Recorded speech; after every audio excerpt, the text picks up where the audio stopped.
Welcome.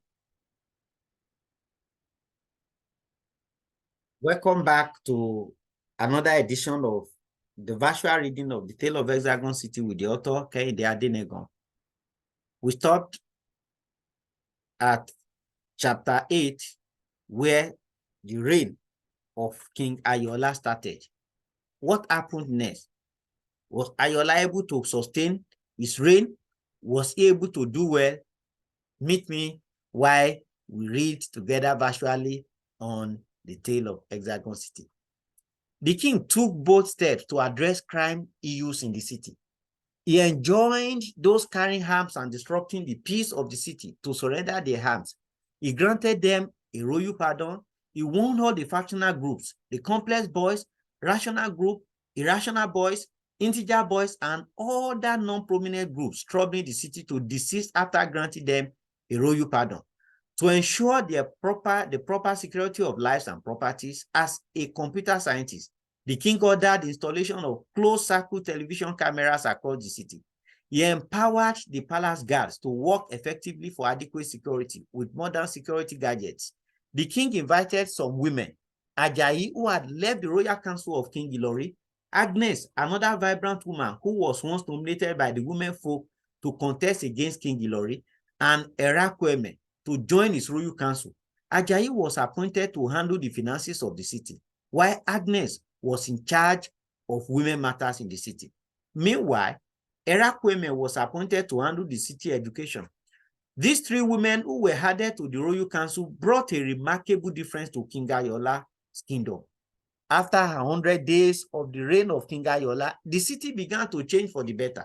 The system of monarchy changed, and the people began to see and witness the promised change. Within 365 days of his reign, the schools, local clinics, health centers, and city roads wore new looks. Electricity supply in the city got better attention than before. Agricultural products increased as many citizens diverted to agriculture, which tremendously improved the city economy.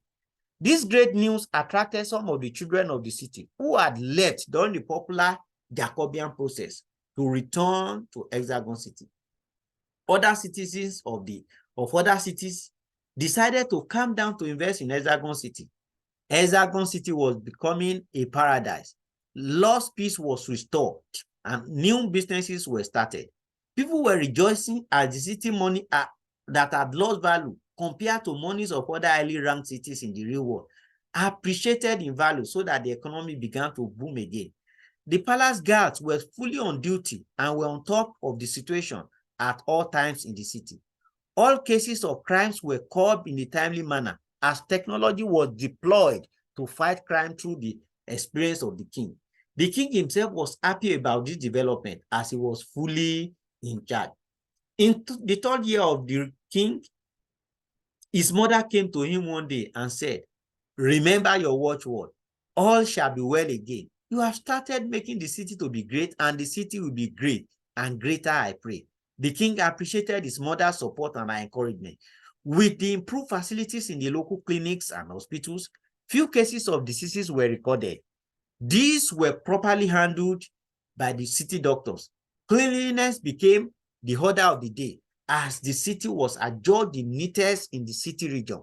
The king encouraged all workers by paying their wages as and when due.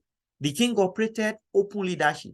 His royal council members advised that zones should be allowed to take care of their resources, as this would allow for independence, improvement, and dedication, while a percentage of resources should be brought to the palace. This idea seemed good to the king and all the zonal leaders. This new decree of the royal council favored the zones, so that the zones began to produce many agricultural products and were less dependent on the central and other neighboring cities. Reputable zonal leaders were appointed to handle the products of the zones and to report to the palace with percentages. Hexagon City became great in the economic sector. Hexagon City became quite different from the old Hexagon City, where crime, poverty, and corruption raged. On 2nd September 1986, the king decided to honor all the past kings of the city, both dead and alive. There cannot be today if there was no yesterday.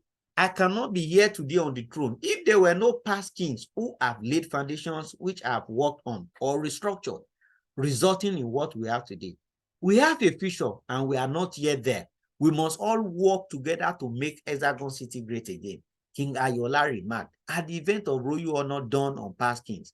This open honor pleased the people and they hailed the best king who had ever ruled in the city, in Hexagon City. There was the report of some village heirs that diverted the agricultural products from the production base to their own houses instead of the zone and palace. On hearing this, the king ordered the prosecution of the village heirs without showing favoritism.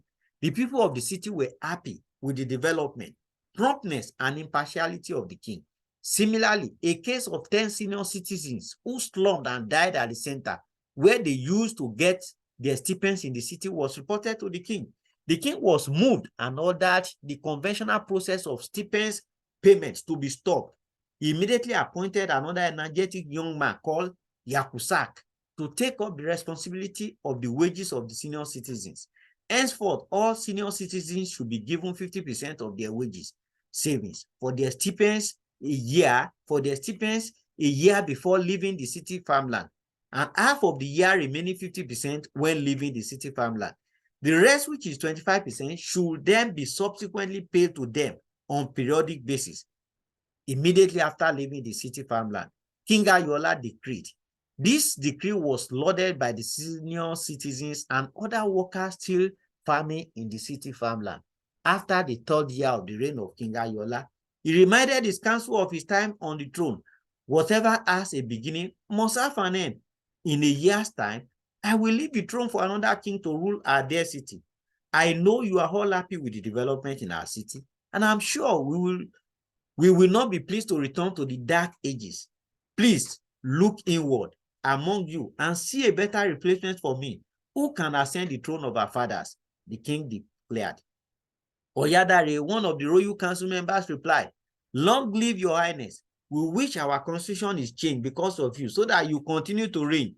The king looked at Oyadare and shook his head. Never will I be interested in our custom being changed because of me. I am only interested in a change, and I'm happy that my ancestors and the God whom I serve have supported me to be enthroned. I have done the best I can, and I must leave the scene when the ovation is lauded. How I wish my father was still alive to see the seed he has sown that has now put joy in the hearts of the citizens of Hexagon City. King Ayoola replied. We will stop here today and continue from next chapter. If Ayoola again continue, or he allowed the custom of the city to prevail. I appreciate you all for joining. I sincerely appreciate you for your comments and for viewing this and joining the virtual reading of the Tale of Hexagon City with the author, King Ayoola. But for those who have been asking to request to order for this book online, please watch this clip. To get a copy of the book, click on the link sent to you. Then you will be redirected. Follow the prompts in order. Then you will see the value of 1,000 naira. Click on it. Follow the prompts readily to make necessary payment. Once payment is made, you will receive that your payment is successful. Go back to your email. In your inbox, you will receive a mail from creator. Download and you see the book. Thank you so much for joining us, and we quite appreciate you. And I must sincerely say, I thank you. See you next time on virtual reading of the Tale of Hexagon City with the author. God bless you. Bye.